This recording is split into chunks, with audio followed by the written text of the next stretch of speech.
So within engineering, you really can go into the field with a Bachelor of Engineering. I came straight out of university with my undergrad in Bachelor of Engineering. So after my name, you'll see B.Eng, which is the Bachelor of Engineering designation.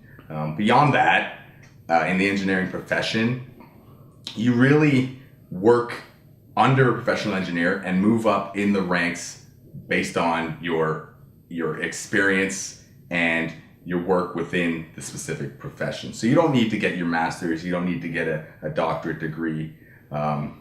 So actually an equivalent is the professional engineer's designation. So actually that's what I'm working towards now. So that requires that you have you need to have your bachelor's of engineering first and foremost. You need to have, I believe, 4 years of engineering experience under a professional engineer. So that's where your work experience comes in. And then you need to go through testing. So I recently completed like a 3-hour law ethics exam under the Professional Engineers of Ontario. And that one actually I passed, and moving on from there, they require an engineering experience record. So that I'm finishing that up now. That's kind of the easy part.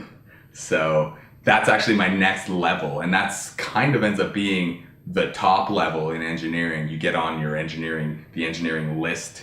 You're now liable. You can be blacklisted, things like that. But that's kind of the top tier when it comes to engineering. So yeah, you don't really need to go through all the schooling, which is something that appealed to me. I do like to kind of, I like the theoretical side of things, but at the same time, I still need to be hands-on. And I still see that in my job. I'm moving up, I'm doing project coordination, I'm doing project management. But at the end of the day, I still need to get out to the field every once in a while, see what the guys are doing, boots on the ground, that type of thing. So that I still have that in me where I need to get out there, I need to get hands-on, but at the same time, I love the professional side of it. I love, the theoretical side of things, so the analytical side.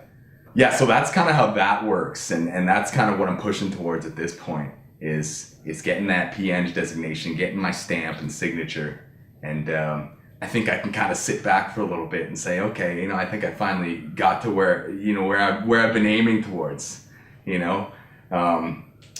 So, and beyond that, you can get into consulting engineer license and things like that, and you can then move forward to own your own practice and things like that. Is it necessary? Not completely. If you're motivated by money, you almost still don't need to own a practice to move up within a large company. But yeah, it's one of those rare professions in which you can do the minimal schooling, but still get to a top ranking professional level through putting in the work and actually just getting into the workforce. So I really like that part about it as well.